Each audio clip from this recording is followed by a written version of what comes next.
Ilalagay naman po natin guys yung wine.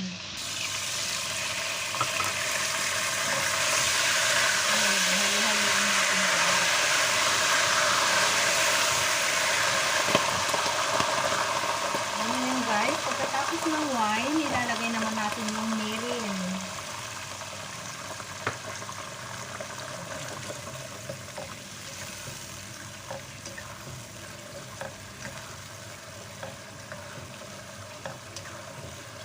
Guys, haluin lang natin.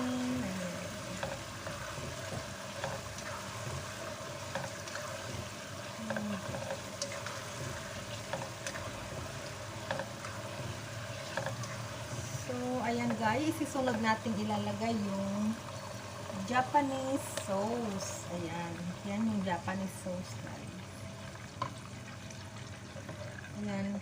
Gagamit lang tayo ng small fire. Ayan. Pagluluto na. So, ang lulutuin ko ngayon guys, yung garlic chicken.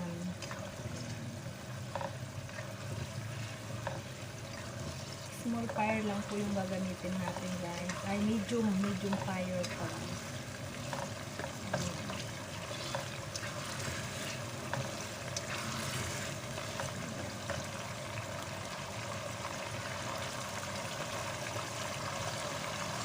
after nito guys, ilalagay naman natin yung chicken broth. Ito po yung chicken broth.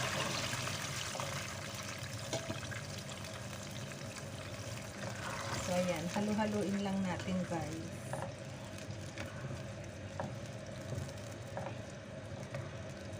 So pagkulo nito guys, ilalagay na natin yung fried chicken. Ito guys, yung fried chicken. Yan. So yan guys.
Thank you for watching my video guys. At sa mga hindi pa po nakapag-subscribe sa aking channel, please subscribe and hit the notification bell para updated po kayo lagi sa mga darating ko pang mga videos. Thank you!